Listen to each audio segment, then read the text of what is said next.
ಅಲ್ಪಸಂಖ್ಯಾತರ ಓಲೈಕೆಗೆ ಮುಂದಾಗಿದ್ದಂಥ ರಾಜ್ಯ ಸರ್ಕಾರಕ್ಕೆ ರಾಜ್ಯಪಾಲರು ಶಾಕ್ ಅನ್ನು ಕೊಟ್ಟಿದ್ದಾರೆ. ಅಲ್ಪಸಂಖ್ಯಾತರಿಗೆ ಕೊಟ್ಟಿದ್ದಂಥ ಜಮೀನನ್ನು ವಾಪಸ್ ಕೊಡಿ ಅಂತ ಹೇಳಿ ಈಗ ಗವರ್ನರ್ ಆದೇಶವನ್ನು ಹೊರಡಿಸಿದ್ದಾರೆ.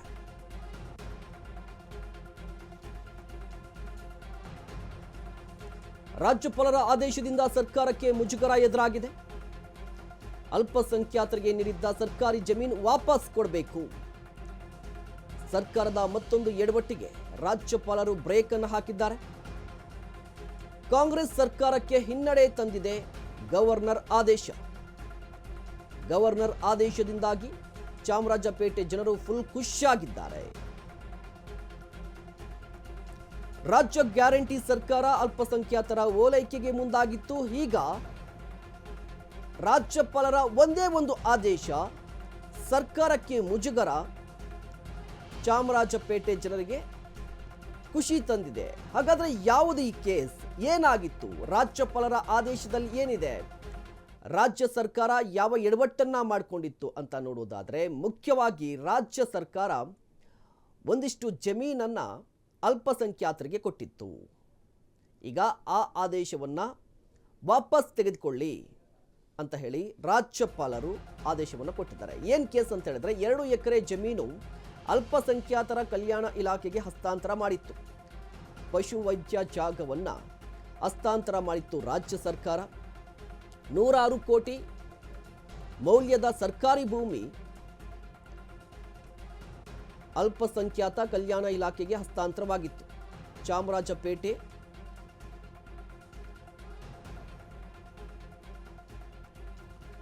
ಪಶು ಆಸ್ಪತ್ರೆ ಉಪಯೋಗಕ್ಕೆ ಬಾರದಂಥ ಕಾರಣದ ಹಿನ್ನೆಲೆಯಲ್ಲಿ ಭೂಮಿಯನ್ನು ಹಸ್ತಾಂತರ ಮಾಡಿದ್ರು.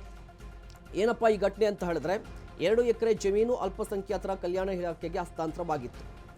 ಈ ಜಾಗ ಯಾವುದು ಅಂತ ಹೇಳಿದ್ರೆ ಪಶುವೈದ್ಯಕೀಯ ಜಾಗ. ಪಶುವೈದ್ಯ ಜಾಗವನ್ನು ಸರ್ಕಾರ ಹಸ್ತಾಂತರ ಮಾಡಿತ್ತು. ಈ ಜಾಗ ಇದೆಯಲ್ವಾ, ಇದು ಕೋಟಿ ರೂಪಾಯಿ ಬೆಲೆ ಬಾಳುತ್ತೆ ಅಂತ. ಚಾಮರಾಜಪೇಟೆ ಚೆಲುವಾದಿಪಾಳ್ಯ ವಾರ್ಡ್ನಲ್ಲಿರುವಂಥ ಜಮೀನಿದು. ಇಷ್ಟು ದಿನಗಳ ಕಾಲ ಪಶುಪಾಲನೆ, ಪಶುವೈದ್ಯ ಚಿಕಿತ್ಸೆಗೆ ಮೀಸಲಿಟ್ಟಿದ್ದಂಥ ಪ್ಲೇಸ್ ಇದು. ಇನ್ನು ದೃಶ್ಯಾವಳಿಯಲ್ಲಿ ಗಮನಿಸ್ತಾ ಇರ್ಬೋದು, ಇದು ಕಂಪ್ಲೀಟ್ ಆಗಿ ಇಲ್ಲಿ ಪಶುಪಾಲನೆ ಜೊತೆಗೆ ಪಶುವೈದ್ಯ ಚಿಕಿತ್ಸೆಗೆ ಅಂತ ಮೀಸಲಿಟ್ಟಿದ್ದಂಥ ಜಮೀನಿದು.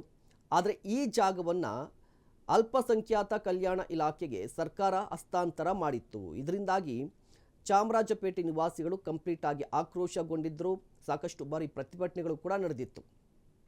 ಈಗ ಹಸ್ತಾಂತರ ಮಾಡಿದ್ರಲ್ವ ಜಮೀನನ್ನು, ಆ ಜಮೀನನ್ನು ವಾಪಸ್ ಕೊಡಿ, ಹಸ್ತಾಂತರ ಯಾಕೆ ಮಾಡಿದ್ರಿ ಅಂತ ಹೇಳಿ ಗವರ್ನರ್ ಪ್ರಶ್ನೆ ಮಾಡಿದ್ದಾರೆ. ಇಲ್ಲಿಗೆ ಸರ್ಕಾರಕ್ಕೆ ಮುಜುಗರ ಬಂದಿರುವಂಥದ್ದು. ಯಾಕೆ ಅಂತ ಹೇಳಿದ್ರೆ, ರಾಜ್ಯ ಸರ್ಕಾರ ಜೊತೆಗೆ ರಾಜ್ಯಪಾಲರ ನಡುವೆ ಮುಸ್ಕಿನ ಗುದ್ದಾಟ, ಬಹಿರಂಗ ಗುದ್ದಾಟ ಎಲ್ಲವೂ ಕೂಡ ನಡೀತಾ ಇದೆ. ಒಂದಿಷ್ಟು ವಿಚಾರಗಳಲ್ಲಿ ಗವರ್ನರ್ ವರ್ಸಸ್ ಗವರ್ನಮೆಂಟ್ ಅನ್ನುವ ಪರಿಸ್ಥಿತಿ ನಿರ್ಮಾಣವಾಗಿದೆ. ಚಾಮರಾಜಪೇಟೆಯಲ್ಲಿ ಅತಿ ಹೆಚ್ಚು ಅಲ್ಪಸಂಖ್ಯಾತರು ವಾಸವಾಗಿದ್ದಾರೆ. ಅಲ್ಪಸಂಖ್ಯಾತ ಮಕ್ಕಳಿಗೆ ವಸತಿ ವಿದ್ಯಾರ್ಥಿ ನಿಲಯ ಇರೋದಿಲ್ಲ. ಹೀಗಾಗಿ ವಿದ್ಯಾರ್ಥಿ ನಿಲಯಕ್ಕೆ ಸ್ಥಳೀಯ ಶಾಸಕರಿಂದ ಮನವಿ ಕೂಡ ಇತ್ತು. ಜಮೀರ್ ಅಹಮದ್ ಖಾನ್ ಅವರು ಮನವಿಯನ್ನು ಮಾಡಿಕೊಂಡಿದ್ರು. ಶಾಸಕರ ಬೇಡಿಕೆಗೆ 2 ಎಕರೆ ಭೂಮಿಯನ್ನು ಹಸ್ತಾಂತರ ಮಾಡಿತ್ತು. ಇದೀಗ ಸರ್ಕಾರದ ನಿರ್ಧಾರಕ್ಕೆ ರಾಜ್ಯಪಾಲರು ಬ್ರೇಕ್ ಹಾಕಿದ್ದಾರೆ ಅಂತ. ಚಾಮರಾಜಪೇಟೆ ಅಲ್ಪಸಂಖ್ಯಾತರು ಹೆಚ್ಚಿನ ಸಂಖ್ಯೆಯಲ್ಲಿರುವಂತಹ ಏರಿಯಾ. ಇಲ್ಲಿ ಅಲ್ಪಸಂಖ್ಯಾತ ಮಕ್ಕಳಿಗೆ ವಸತಿ ಜೊತೆಗೆ ವಿದ್ಯಾರ್ಥಿ ನಿಲಯ ಇರೋದಿಲ್ವಂತೆ. ಹೀಗಾಗಿ ಒಂದು ಪ್ಲೇಸ್ ಕೊಡಿ, ಒಂದು ವಿದ್ಯಾರ್ಥಿ ನಿಲಯವನ್ನು ಸ್ಥಾಪನೆ ಮಾಡಬೇಕಾಗಿದೆ, ನಿರ್ಮಾಣ ಮಾಡಬೇಕಿದೆ ಅಂತ ಹೇಳಿಬಿಟ್ಟು ಶಾಸಕರು ಮನವಿಯನ್ನು ಮಾಡಿಕೊಂಡಿದ್ದರು. ಜಮೀರ್ ಅಹಮದ್ ಖಾನ್ ಅವರು. ಸರ್ಕಾರ ಕೂಡ ಒಂದು ಪ್ಲೇಸ್ ಕೊಡ್ತು, 2 ಎಕರೆ ಭೂಮಿಯನ್ನು ಕೊಡ್ತು. ಆದರೆ ಈ ಕೊಟ್ಟಿದ್ಯಾಕೆ, ಯಾವ ಕಾರಣಕ್ಕಾಗಿ ಕೊಟ್ರಿ ಅಂತ ಹೇಳಿ ರಾಜ್ಯಪಾಲರು ಈಗ ಆದೇಶವನ್ನು ಹೊರಡಿಸಿದ್ದಾರೆ. ವಾಪಸ್ ಕೊಡಿ ಭೂಮಿಯನ್ನು ಪಶುವೈದ್ಯಕೀಯಕ್ಕೆ ಅಂತ ಹೇಳಿ. ಮುಖ್ಯವಾಗಿ ಈ ಸರ್ಕಾರದ ನಡೆಯನ್ನು ಖಂಡಿಸಿ ಚಾಮರಾಜಪೇಟೆ ಹಿಂದೂ ಪರ ಸಂಘಟನೆಗಳು ಸಾಕಷ್ಟು ಪ್ರತಿಭಟನೆಗಳು ಕೂಡ ನಡೆಯಿತು. ಅದೇ ರೀತಿಯಾಗಿ ಈ ಹಿಂದೆ ಒಂದು ಘಟನೆ ನಡೆದಿತ್ತು. ಹಸುವಿನ ಕೆಚ್ಚಲನ್ನು ಕೊಯ್ದ ಪ್ರಕರಣ ರಾಜ್ಯದಾದ್ಯಂತ ಸಾಕಷ್ಟು ಸದ್ದು ಮಾಡಿತ್ತು. ಆ ಪ್ರಕರಣದ ಹಿಂದೆಯೂ ಕೂಡ ಈ ಕೇಸ್ ತಳುಕು ಹಾಕ್ಕೊಂಡಿತ್ತು ಅನ್ನುವ ಗುಮಾನಿ ಕೂಡ ಇತ್ತು. ಅಂದರೆ ಈ ಜಮೀನನ್ನು ಕೊಟ್ಟಿದ್ರಲ್ವಾ, ಈಗ ಸರ್ಕಾರ ಜಾಗವನ್ನು ಕೊಟ್ಟಿತ್ತಲ್ವಾ, ಆ ಕೊಟ್ಟಿದ್ದನ್ನು ವಿರೋಧಿಸಿ ಆ ಹಸುಗಳ ಮಾಲೀಕ ಕೂಡ ಪ್ರತಿಭಟನೆಯನ್ನು ನಡೆಸಿದ್ದಂತೆ. ಇನ್ನು ಜಾಗದ ಬಗ್ಗೆ ಪ್ರಾದೇಶಿಕ ಆಯುಕ್ತರು ತನಿಖೆಯನ್ನು ನಡೆಸಬೇಕು, ವರದಿಯನ್ನು ನೀಡಬೇಕು. ವರದಿಯ ಅನ್ವಯ ಈ ಜಾಗ ಪಶುವೈದ್ಯ ಇಲಾಖೆಗೆ ಸೇರಿದ್ದು, ಈ ಜಾಗವನ್ನು ಪಶು ವೈದ್ಯಕೀಯ ಇಲಾಖೆಗೆ ಕೊಡಬೇಕು ಅಂತ ಹೇಳಿ ಗವರ್ನರ್ ಆದೇಶವನ್ನು ಹೊರಡಿಸಿದ್ದಾರೆ.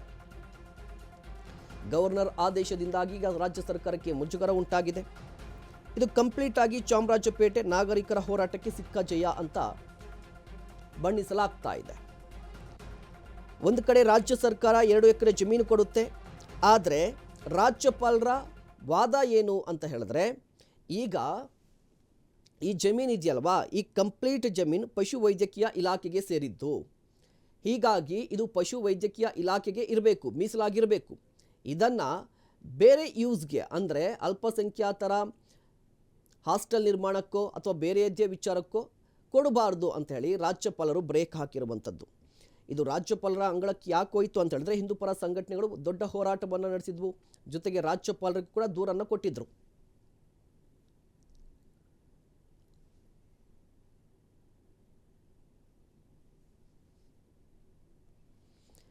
ಈ ಬಗ್ಗೆ ಇನ್ನಷ್ಟು ಮಾಹಿತಿಯನ್ನು ಪಡೆಯೋಣ. ನಮ್ಮ ಪ್ರತಿನಿಧಿ ಮಹೇಶ್ ದೂರವಾಣಿ ಸಂಪರ್ಕದಲ್ಲಿದ್ದಾರೆ. ಮಹೇಶ್, ಮುಖ್ಯವಾಗಿ ಇಡೀ ಘಟನೆ ಸಾಕಷ್ಟು ಹೈಪ್ ಪಡೆದುಕೊಂಡಿದ್ದಂಥ ಸ್ಟೋರಿ ಇದು. ಈ ಹಿಂದೆ ಹಸುವಿನ ಕೆಚ್ಚಲು ಕೊಯ್ದ ಪ್ರಕರಣಕ್ಕೆ ಸಂಬಂಧಪಟ್ಟಂತೆ ಇದೇ ವಿಚಾರ ಮುನ್ನೆಲೆಗೆ ಬಂದಿತ್ತು. ಇದೇ ಕಾರಣಕ್ಕಾಗಿ ಕೆಚ್ಚಲನ್ನು ಕೊಯ್ದಿದ್ದಾರೆ ಅನ್ನುವ ಮಾತು ಕೂಡ ಇತ್ತು. ಈಗ ರಾಜ್ಯಪಾಲರು ಬ್ರೇಕ್ ಹಾಕಿರುವಂಥದ್ದು, ಚಾಮರಾಜಪೇಟೆ ನಿವಾಸಿಗಳು ಏನು ಹೇಳ್ತಾ ಇದ್ದಾರೆ ಅಂತ? ಎಸ್ ಮಹೇಶ್, ಈಗಾಗಲೇ ನೋಡಬಹುದು ಕಾಂಗ್ರೆಸ್ ಸರ್ಕಾರ ಅಧಿಕಾರಕ್ಕೆ ಬಂದಾಗಿಂದನೂ ಕೂಡ ಎಲ್ಲೋ ಒಂದ್ ಕಡೆ ಅಲ್ಪಸಂಖ್ಯಾತರ ಓಲೈಕೆಗೆ ಬಂದಾಗಿರುವಂತದ್ದು. ಈಗಾಗಲೇ ನೋಡೋದು ವಿವಿಧ ಇಲಾಖೆಯಲ್ಲಿ ಅಲ್ಪಸಂಖ್ಯಾತರಿಗೆ ಒಂದು ರೀತಿಯಲ್ಲಿ ಕಲ್ಯಾಣ ಇಲಾಖೆಗೆ ಅತಿ ಹೆಚ್ಚು ಅನುದಾನ ಕೊಟ್ಟಿರೋ ಒಂದ್ ಕಡೆ ಆದ್ರೆ, ಕಳೆದ ಬಾರಿ ಬಜೆಟ್ ನಲ್ಲಿ ಅಂದ್ರೆ ಮೊನ್ನೆ ನಡೆದಂತ ಬಜೆಟ್ ನಲ್ಲೂ ಕೂಡ ಏನೋ ಒಂದು ಗುತ್ತಿಗೆಯನ್ನು ಸುಮಾರು 2 ಕೋಟಿ ಗುತ್ತಿಗೆಯನ್ನು ಕೂಡ ಅಲ್ಪಸಂಖ್ಯಾತರು ಕೊಡಬೇಕನ್ನೋದು ಎಲ್ಲೋ ಒಂದ್ ಕಡೆ ಕಾಂಗ್ರೆಸ್ ಸರ್ಕಾರ ಅಲ್ಪಸಂಖ್ಯಾತರ ಓಲೈಕೆಗೆ ಮುಂದಾಗಿರುವಂತದ್ದು. ಯಾಕಂದ್ರೆ ಕಳೆದ ಬಾರಿ ಚುನಾವಣೆಯಲ್ಲಿ ಗೆದ್ದಾಗ ಅಲ್ಪಸಂಖ್ಯಾತರ ಓಟುಗಳು ಹಾಗೂ ಅಹಿಂದ ಓಟುಗಳು ಅತಿ ಹೆಚ್ಚು ಬಿದ್ದಿರೋ ಹಿನ್ನೆಲೆಯಲ್ಲಿ ಎಲ್ಲೋ ಒಂದ್ ಕಡೆ ಕಾಂಗ್ರೆಸ್ ಸರ್ಕಾರ ಇವರು ಓಲೈಕೆಗೆ ಮುಂದಾಗಿರುವಂತದ್ದು. ಇದೇ ರೀತಿ ಕಳೆದ 8 ತಿಂಗಳಿಂದ ಏನು ಚಾಮರಾಜಪೇಟೆಯಲ್ಲಿ ಇತಿಹಾಸ ಪ್ರಸಿದ್ಧ ಸುಮಾರು 60-70 ವರ್ಷಗಳ ಇತಿಹಾಸ ಇರುವಂತ ಪಶುವೈದ್ಯಕೀಯ ಆಸ್ಪತ್ರೆ ಜಾಗ ಸುಮಾರು 2 ಎಕರೆ ಸುಮಾರು ಒಂದು 150 ಕೋಟಿಗೂ ಹೆಚ್ಚು ಬೆಲೆ ಬಾಳುವಂತ ಜಾಗವನ್ನು ಏನೊಂದು ಶಾಸಕರ ಮನವಿ ಮೇರೆಗೆ, ಅಂದ್ರೆ ಶಾಸಕರು ಕೂಡ ಏನೊಂದು ಸರ್ಕಾರಕ್ಕೆ ಮನವಿ ಮಾಡಿದ್ರು, ಏನ್ ಈ ಪಶುವೈದ್ಯ ಹಾಸ್ಪಿಟಲ್ ಇಲ್ಲಿ ಜಾಸ್ತಿ ಅತಿ ಹೆಚ್ಚು ಪ್ರಾಣಿಗಳು ಯಾವುದು ಕೂಡ ಚಿಕಿತ್ಸೆಗೆ ಬರ್ತಾ ಇಲ್ಲ, ಇಲ್ಲಿ ಅತಿ ಹೆಚ್ಚು ಅಲ್ಪಸಂಖ್ಯಾತರು ಇರುವ ಹಿನ್ನೆಲೆಯಲ್ಲಿ ನಮಗೆ ಈ ಭೂಮಿಯನ್ನು ದಾನವಾಗಿ ಕೊಡಬೇಕು ಅಥವಾ ಏನೋ ಒಂದು ಕ್ರಯಕ್ಕೆ ಕೊಡಬೇಕು ಅಂತ ಕೂಡ ಮನವಿ ಮಾಡಿದ್ರು. ಆ ಹಿನ್ನೆಲೆಯಲ್ಲಿ ಏನೋ ಒಂದು ಸರ್ಕಾರನೂ ಕೂಡ ಏನೋ ಒಂದು ಶಾಸಕರ ಮನವಿ ಮೇರೆಗೆ, ಅಂದ್ರೆ ಸ್ಥಳೀಯ ಶಾಸಕ ಜಮೀರ್ ಅಹಮದ್ ಅವರ ನೇತೃತ್ವದಲ್ಲಿ ಒಂದು ರೀತಿಯಲ್ಲಿ ಮನವಿ ಮಾಡಿದ್ರು. ಅವರ ಮನವಿ ಮೇರೆಗೆ ಏನೋ ಒಂದು ಸರ್ಕಾರನೂ ಕೂಡ ಏನು ಸುಮಾರು 2 ಎಕರೆ ಜಾಗವನ್ನ ಅಲ್ಪಸಂಖ್ಯಾತರ ಕಲ್ಯಾಣ ನಿಧಿಗೆ ವರ್ಗಾವಣೆ ಮಾಡಿತ್ತು. ಅಂದ್ರೆ ಅಲ್ಲಿ ಶಿಕ್ಷಣ ಕೊಡಬೇಕು, ಅಲ್ಪಸಂಖ್ಯಾತರಿಗೆ ಅತಿ ಹೆಚ್ಚು ಅಲ್ಪಸಂಖ್ಯಾತರಿಗೆ ಶಿಕ್ಷಣಕ್ಕೆ ಹಾಗೂ ಕಲ್ಯಾಣ ಇದಕ್ಕೋಸ್ಕರ ಜಾಗ ಬೇಕು ಅಂದಾಗ ಸರ್ಕಾರ ಕೊಟ್ಟಿತ್ತು. ಆದ್ರೆ ಎಲ್ಲೋ ಒಂದ್ ಕಡೆ ಅಲ್ಲಿನ ಚಾಮರಾಜಪೇಟೆ ಸ್ಥಳೀಯ ನಿವಾಸಿಗಳು ಒಂದು ರೀತಿಯಲ್ಲಿ ದೊಡ್ಡ ಮಟ್ಟದ ಆಕ್ರೋಶ ವ್ಯಕ್ತಪಡಿಸಿದ್ರು. ಆ ಆಕ್ರೋಶದ ನಂತರ ಕಳೆದ 2 ತಿಂಗಳ ಹಿಂದೆ ಅದಕ್ಕೆ ಏನೋ ಪ್ರತಿಕಾರವಾಗಿ ಏನೋ ಒಂದು ಚಾಮರಾಜಪೇಟೆ ಇವರು ನಾಗರಿಕರು ಒಂದು ರೀತಿಯಲ್ಲಿ ದೊಡ್ಡ ಮಟ್ಟದಲ್ಲಿ ಏನೊಂದು ಪ್ರತಿಭಟನೆ ಮಾಡೋದು, ಅದಕ್ಕೆ ಒಂದು ರೀತಿಯಲ್ಲಿ ಸಂದೇಶ ಕೊಡ್ಬೇಕಂತನೂ ಕೂಡ ಕೆಲವು ದುಷ್ಕರ್ಮಿಗಳು ಏನೋ ಒಂದು ಹಸಿರು ಕೆಚ್ಚಲಿಗೆ ಏನೊಂದು ಚಾಕುವನ್ನು ಹಾಕಿರುವಂತದ್ದು ಕೂಡ ಪ್ರತಿಭಟನೆಯಲ್ಲಿ ಕಂಡು ಬಂದಿರುವಂತದ್ದು. ಇದೆಲ್ಲಕ್ಕೂ ಕೂಡ ಮೀರಿ ಏನೋ ರಾಜ್ಯಪಾಲರು ಒಂದು ಆದೇಶ ಕೊಡ್ತಾರೆ ಪ್ರಾದೇಶಿಕ ಆಯುಕ್ತರಿಗೆ, ಇಲ್ಲಿನ ಈ ಜಾಗ ಯಾರಿಗೆ ಸೇರಿದ್ದು, ಯಾರಿಗೆ ಸೇರಬೇಕು ಅನ್ನೋದು ಕೂಡ ಒಂದು ತನಿಖೆ ಮಾಡಿ ಕೊಡಿ ಅಂತ ಕೂಡ ಏನು ಪ್ರಾದೇಶಿಕ ಆಯುಕ್ತರಿಗೆ ಒಂದು ಆದೇಶ ಕೊಟ್ಟಿರ್ತಾರೆ. ಪ್ರಾದೇಶಿಕ ಆಯುಕ್ತರು ಏನೋ ಒಂದು ಕಳೆದ 1 ತಿಂಗಳಿಂದ ಕೂಡ ಒಂದು ರೀತಿಯಲ್ಲಿ ಏನೊಂದು ಸರ್ವೆ ನಡೆಸಿ ಹಾಗೂ ತನಿಖೆ ಮಾಡಿ ಈ ಜಾಗವನ್ನು ಪಶುವೈದ್ಯಕೀಯ ಹಾಸ್ಪಿಟಲ್ಗೆ ಬಿಟ್ಕೊಡ್ಬೇಕಂತ ಕೂಡ ಒಂದು ರೀತಿಯಲ್ಲಿ ರಾಜ್ಯಪಾಲರಿಗೆ ವರದಿ ಕೊಡ್ತಾರೆ. ಆ ವರದಿ ಅನ್ವಯ ಇವತ್ತು ಅಂದ್ರೆ ಕಳೆದ 3 ದಿನಗಳ ಹಿಂದೆ ಏನು ಒಂದು ಚಾಮರಾಜಪೇಟೆ 2 ಎಕರೆ ಪಶುವೈದ್ಯಕೀಯ ಹಾಸ್ಪಿಟಲ್ ಈಗ ಮತ್ತೆ ಪಶುವೈದ್ಯ ಹಾಸ್ಪಿಟಲ್ಗೆ ಒಂದು ರೀತಿ ವರ್ಗಾವಣೆ ಆಗಿರುವಂತದ್ದು. ಅಂದ್ರೆ ಎಲ್ಲೋ ಒಂದ್ ಕಡೆಗೆ ಸರ್ಕಾರಕ್ಕೆ ಹಿನ್ನಡೆ ಆಗಿರುವಂತದ್ದು ಕೂಡ ಹೇಳ್ಬೋದು ಮಹೇಶ್. ಧನ್ಯವಾದ ಮಹೇಶ್ ತಮ್ಮೆಲ್ಲ ಮಾಹಿತಿಗಾಗಿ.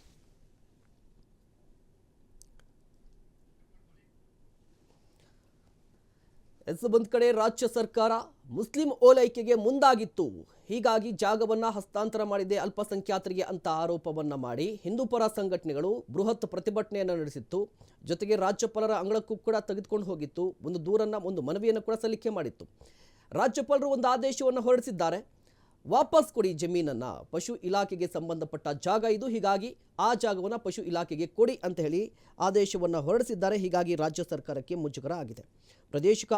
ಪ್ರಾದೇಶಿಕ ಆಯುಕ್ತರಿಗೆ ಈ ಹಿಂದೆ ರಾಜ್ಯಪಾಲರು ಕೂಡ ಒಂದು ಸೂಚನೆಯನ್ನು ಕೊಟ್ಟಿದ್ರಂತೆ, ಒಂದು ವರದಿಯನ್ನು ಕೊಡಿ ಅಂತ ಹೇಳಿ, ಅಂದರೆ ಈ ಕೇಸ್ಗೆ ಸಂಬಂಧಪಟ್ಟಂತೆ ಅಥವಾ ಈ ವಿವಾದಕ್ಕೆ ಸಂಬಂಧಪಟ್ಟಂತೆ.